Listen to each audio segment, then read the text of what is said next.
chers amis de Qui enverrai-je, cette émission qui se passe sur La Voix Sainte TV, qui parle d'évangélisation, exclusivement d'évangélisation. Avec nous avons le pasteur Zamblé Simon Chalmaille, l'évangéliste Zélie Yvette. Pour continuer l'émission de la dernière fois, nous, avec le pasteur Zamblé, nous réfléchissions sur les textes de Matthieu chapitre 9, versets 35 à 38, qui parle de Jésus-Christ comme exemple modèle d'évangéliste. Alors, pasteur Zamblé, oui. Voilà, comme on le fait d'habitude, on va saluer nos amis téléspectateurs. Oui, je voudrais saluer de façon spécifique tous ceux qui ont pris la peine de partager déjà la bonne nouvelle avec quelqu'un autour d'eux, auprès d'eux. Soyez bénis, abondamment bénis de la bénédiction d'Abraham au nom de Jésus. Amen, amen. Évangéliste Elisabeth. Dieu vous bénisse, vous êtes bénis de nous suivre, que sa grâce demeure avec vous au nom de Jésus. Amen, amen, amen. Voilà, donc je crois qu'on va reprendre la lecture du texte de Matthieu chapitre 9, versets 35 à 38, avec l'évangéliste Elisabeth. Voyant la foule, je continue, hein, oui. Verset 36. Non, on reprend complètement pour que les uns et les autres soient encore dans le bain. D'accord. Jésus parcourait toutes les villes et les villages, oui. Enseignant dans les synagogues, prêchant la bonne nouvelle du royaume et guérissant toute maladie et toute infirmité. Voyant la foule, il fut ému de compassion pour elle, parce qu'elle était languissante et abattue, comme des brebis qui n'ont point de berger. Alors il dit à ses disciples, la moisson est grande, mais il y a peu d'ouvriers. Priez donc le maître de la moisson d'envoyer des ouvriers dans sa moisson. Amen. Amen. Amen. Voilà, donc c'était le texte qui nous avait servi d'appoint, de base la dernière fois. Et on a dit qu'on allait parcourir verset par verset et puis essayer d'en exploiter tous les éléments qui peuvent être des sources d'inspiration pour nous. Parce que Jésus, c'est le modèle en matière d'évangélisation.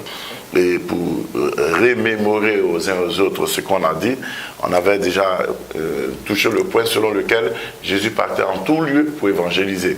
En plus de ce qu'il partait en tout lieu pour évangéliser, quand il arrivait quelque part, quand il y avait une communauté de croyants, il partageait un enseignement avec eux et il se tournait après ça vers ceux qui ne sont pas des croyants pour leur donner la bonne nouvelle, pour leur prêcher la bonne nouvelle, et il profitait aussi pour prier pour les malades et chasser des démons. On était au verset 36, donc on va reprendre le verset 36 et particulièrement la dernière partie. Voyant la foule, il fut ému de compassion pour elle, parce qu'elle était languissante et abattue, comme des brebis qui n'ont point de berger. Alors la question c'était de savoir, est-ce qu'aujourd'hui encore on remarque ce même sentiment que Jésus avait pour toutes ces foules? Est-ce qu'aujourd'hui on peut dire que de plus en plus les gens sont sans repère? Voilà, c'était ça. Oui. Là, je suppose que tu parles essentiellement des chrétiens, de ceux qui se sont donnés à Jésus-Christ et qui l'ont accepté comme leur Seigneur et Sauveur. Oui. Il y a ceux-là, mais il y a également certainement ceux qui n'ont pas également Jésus. Oui. D'abord, du côté des chrétiens, on peut dire qu'ils ont plus ou moins des bergers, ceux qu'on appelle les pasteurs, tous les titres, tous les leaders, les responsables des communautés, ce sont les bergers qui sont là. Mais de l'autre côté, ce qui concerne ceux qui ne sont pas encore gagnés à Jésus-Christ, quand on les regarde encore, on peut dire qu'ils sont encore sans berger. Sans berger qui soit capable de leur montrer le chemin de la bergerie, le chemin du paradis. Parce que dans toutes ces choses qu'on dit, c'est vrai, aujourd'hui on a une multiplicité des religions, mais quant aux déclarations de Jésus-Christ, je pense qu'il a balisé beaucoup de choses.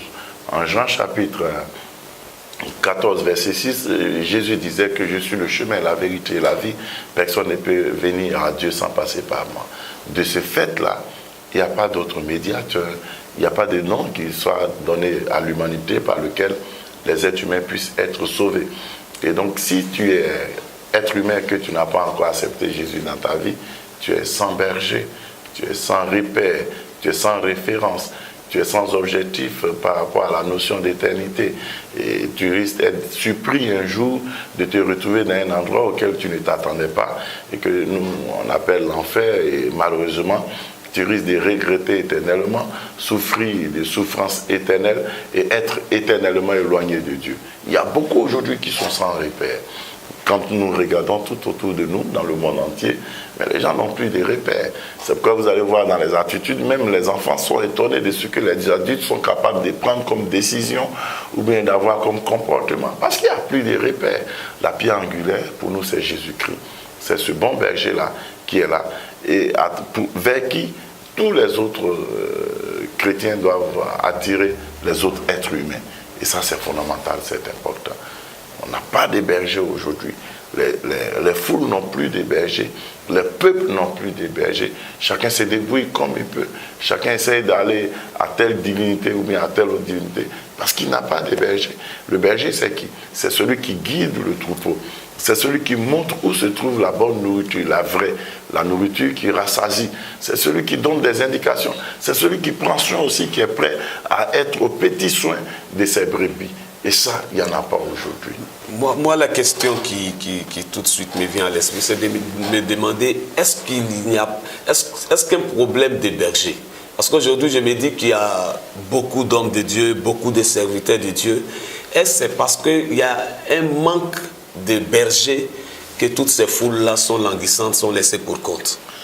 On ne devait pas dire un manque, mais on devait quand même dire une insuffisance des bergers. Parce que le manque, c'est comme si ça n'existait pas. Il y en a.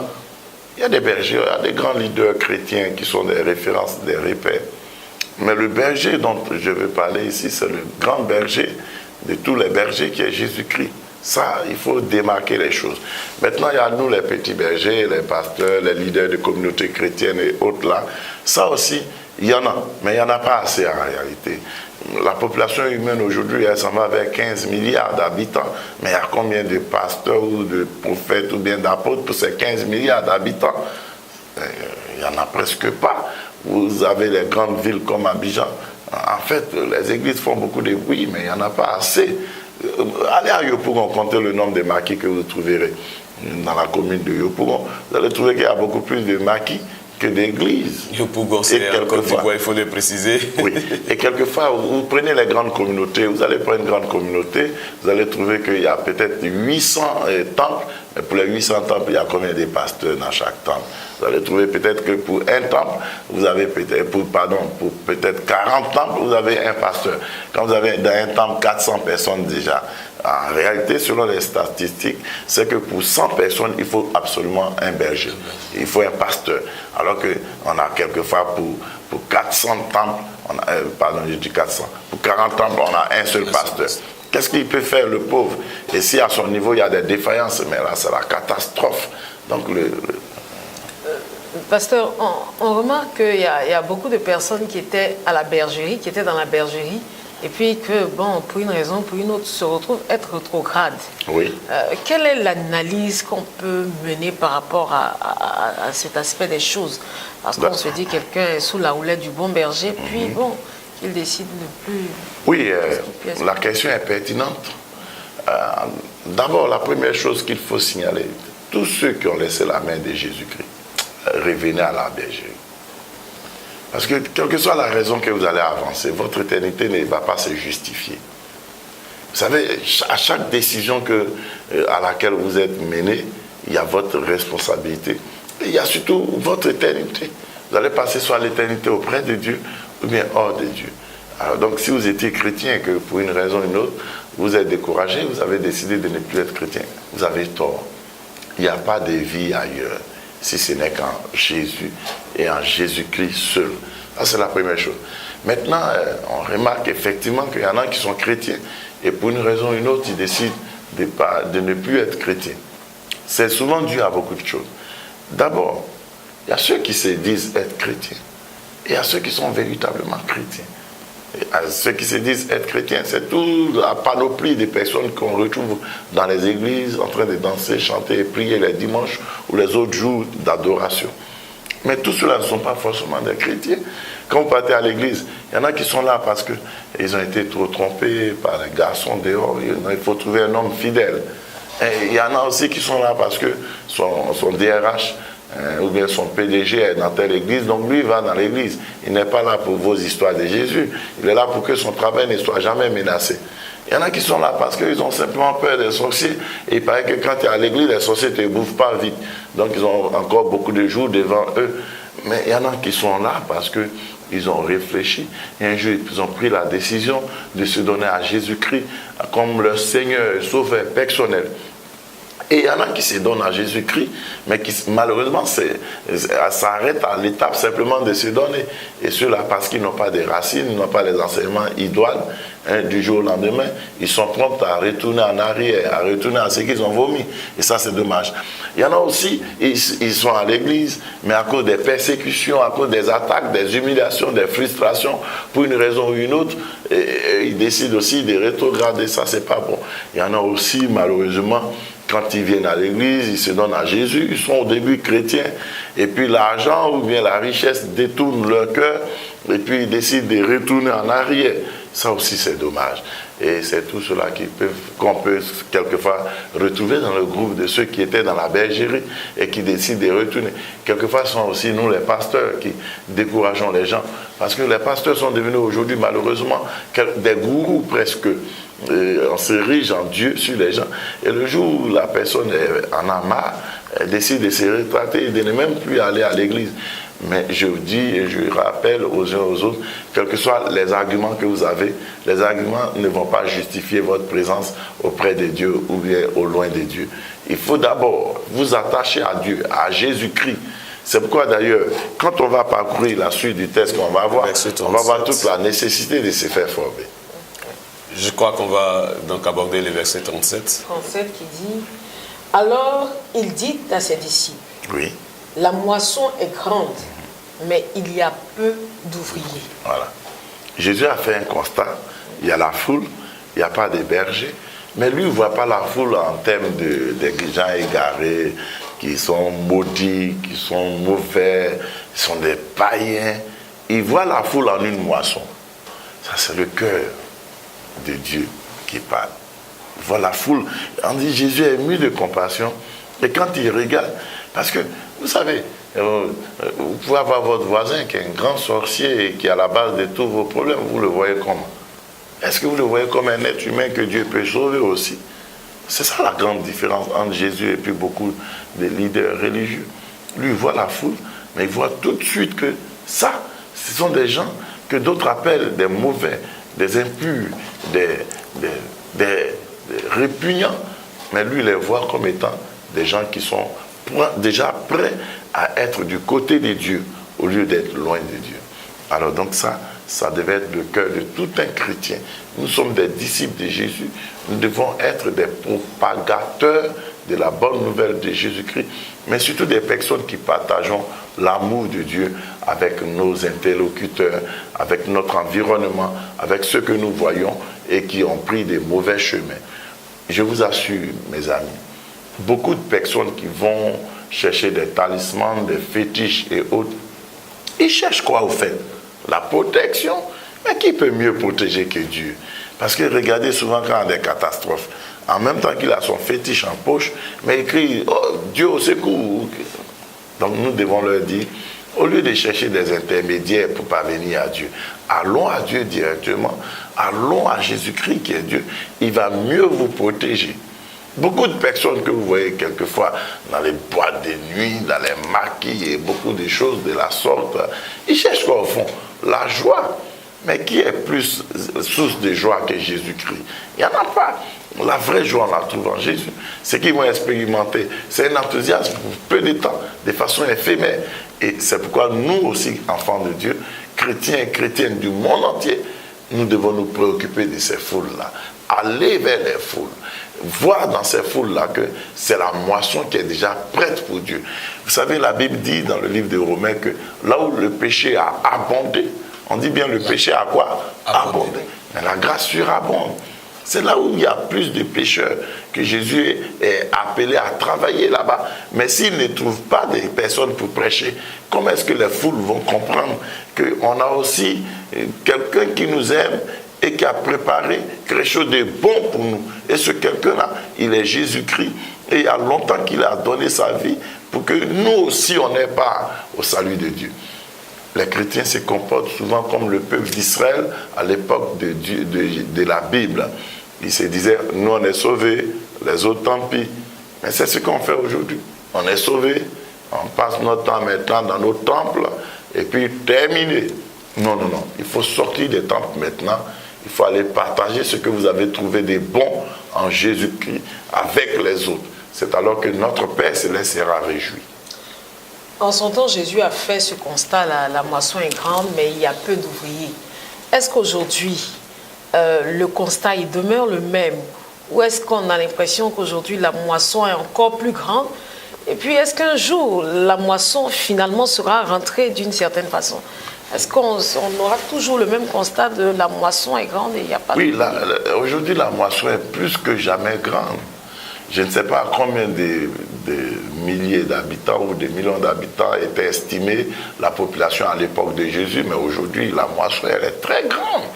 Parce que nous sommes à des milliards d'êtres humains dans le monde entier. Et il y a toujours aussi peu d'ouvriers. Oui, il y a peu d'ouvriers. Et donc le constat, il va toujours rester le même. Est-ce qu'un jour, on pourra dire, ah, la moisson, par la grâce de Dieu, s'est amenuisée parce qu'il y a eu beaucoup d'ouvriers. Et puis bon, bonne majorité est rentrée. La grande différence, c'est que nous, aujourd'hui, on a c'est vrai, peu d'ouvriers, mais le relais par rapport aux ouvriers, il existe.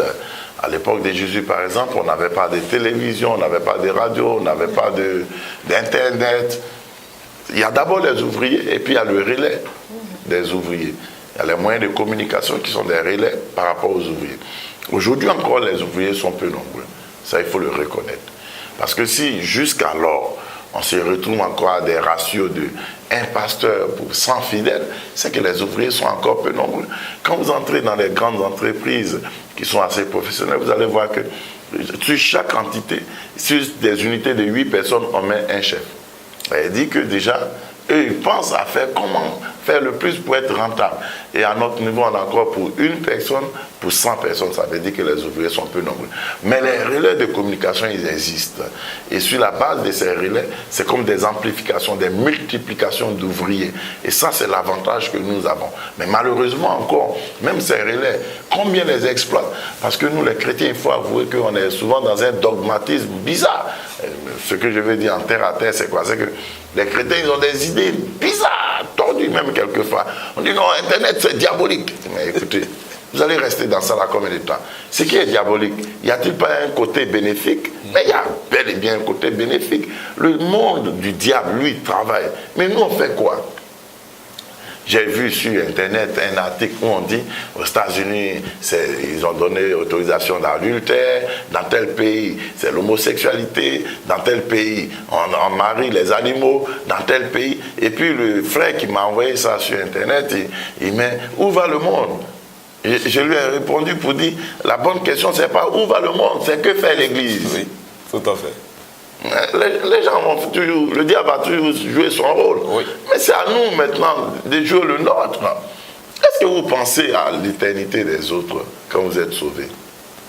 Qu'est-ce que vous faites pour que chaque jour, il y ait quelqu'un qui entende parler de l'évangile?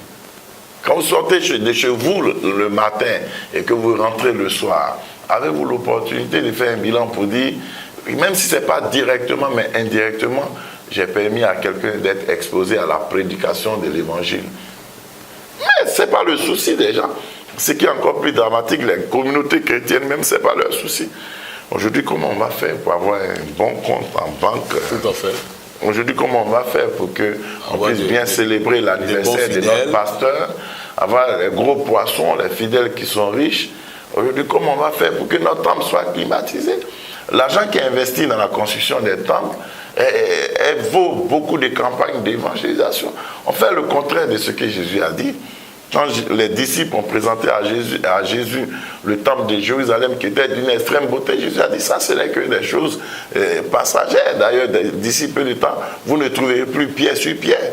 Mais nous, on fait le contraire. Il a dit à la Samaritaine quoi? Que maintenant, Dieu doit être adoré de façon spirituelle. Mais nous, c'est les temples encore qui sont nos construire. Je ne suis pas en train de dire que construire un temple, c'est mauvais. Vous construisez un temple, mais il y en a combien que vous construisez pour qu'ils partent au paradis? Allons à l'essentiel. Allons à ce qui est fondamental. Suivons l'exemple de Jésus. Et il y avait des femmes, selon Luc chapitre 8, il y avait des femmes qui suivaient Jésus et qui finançaient son ministère. Pourquoi n'a-t-il pas pris le temps de construire des temples? Je ne suis pas contre la construction des temples, mais il y a des choses qui sont essentielles, qui sont fondamentales. C'est le salut des âmes. Nous devons travailler en la matière. Que les âmes soient sous les temples ou bien sous les apatams, ça c'est pas aussi dramatique que les âmes se retrouvent en enfer. Et par la faute de qui? Par la faute de nous les chrétiens. Le livre des Proverbes dit que celui qui voit son frère aller à l'abattoir, aller à la perdition et qui ne le prévient pas, c'est un meurtrier. Nous sommes aujourd'hui tous des meurtriers. On cause avec des gens, des collègues, on vit avec des gens dans le quartier, on est prompt pour les femmes à aller demander du sel pour la cuisine à notre voisine, mais on ne lui dit pas qu'il y a un sel de la terre qui s'appelle Jésus-Christ qui va saler sa vie à elle pour l'éternité. Et c'est là qu'il y a problème. Même, excusez-moi de le dire, même les moyens de communication. Il y en a combien de messages qui sont des messages d'évangélisation? C'est beaucoup plus des messages pour injurier les gens, les vilipender ou beaucoup de choses. Mais la bonne nouvelle, elle est où? Jésus a vu la foule, il a vu la foule en termes de moisson. Et la moisson qui est prête. Les gens sont déjà prêts pour accepter Jésus. Mais ils n'attendent qu'un message, un envoyé de Jésus pour leur dire Jésus t'aime. Il y a des gens qui voulaient parler simplement de Dieu. Ils pleurent. Littéralement, ils pleurent, ils font dans l'âme. Rien qu'une petite parole. Le monde a soif de la bonne nouvelle. Les gens ont soif de Dieu aujourd'hui. Alors, pasteur Zamblé, le Seigneur, au verset 38, dit « Priez donc le Seigneur de la moisson de dépêcher des ouvriers à sa moisson. » La force de l'intercession de la prière. La moisson est grande, il faut des hommes et des femmes qui prient. Parce qu'on va dans la moisson pour avoir des résultats. Excusez-moi. On ne va pas pour aller. On va dans la moisson pour avoir des résultats. Et pour qu'il y ait un résultat, la prière fait quoi? La prière nous prépare spirituellement. La prière permet à Dieu de nous accompagner. La prière nous rend sensibles à l'orientation que Dieu nous donne. Et Jésus, il voit que la moisson est grande, mais quand même, il ne dit pas jetez-vous dans la moisson. Il dit priez le maître de la moisson afin qu'il envoie quoi? Les ouvriers. C'est vrai, Dieu nous appelle, nous tous, à évangéliser, mais c'est Dieu qui qualifie en même temps. C'est Dieu qui connaît les cœurs. Il y a des ouvriers, mais il y a des ouvriers, quand eux ils viennent, c'est pour leur propre bien. Il y a des ouvriers, quand eux ils viennent, ils savent ce qu'ils sont venus chercher, l'argent. Mais il y a des ouvriers que Dieu a choisis et qui viennent pour d'abord glorifier le Père. Et c'est cela qu'on a besoin. On a besoin, nous tous, de prier. Mes amis, vous qui m'écoutez, je vous rappelle qu'un jour, vous serez devant le trône de Dieu et Jésus va vous regarder droit dans les yeux pour vous demander qu'est-ce que vous avez fait pour lui. J'espère que vous aurez une bonne réponse à lui donner. Alors donc, la moisson est grande, il faut aussi se faire former. Jésus a besoin d'ouvriers qualifiés, c'est pourquoi il dit prier pour que le Père envoie. Et ça, on va revenir là-dessus une autre fois. Parce qu'aujourd'hui, beaucoup refusent la formation. On croit que parce qu'on parle des choses spirituelles, il n'y a pas une nécessité d'être formé, d'être enseigné, d'être instruit. Il y en a même qui vont jusqu'à dire que ce n'est pas la peine d'aller dans les écoles bibliques. Les écoles bibliques ont leurs défaillances. Mais nous, on peut améliorer les choses. Mais n'empêche qu'on doit être formé. Parce que le résultat que vous allez avoir sur le terrain dépend de ce qui est en vous. N'oubliez pas ça. Merci donc au pasteur Zamblé Simon Chalmaille et à l'évangéliste Zélie Yvette. Avec eux, nous voyons le thème « Suivons l'exemple de Jésus-Christ ». Bien-aimés dans le Seigneur, effectivement, Jésus-Christ se veut comme notre modèle parfait en termes d'évangélisation. Nous devons le suivre ses pas, aller sur le terrain, afin d'amener toutes ces âmes qui meurent à la connaissance du Seigneur, au salut du Seigneur. Que Dieu nous bénisse et à la prochaine.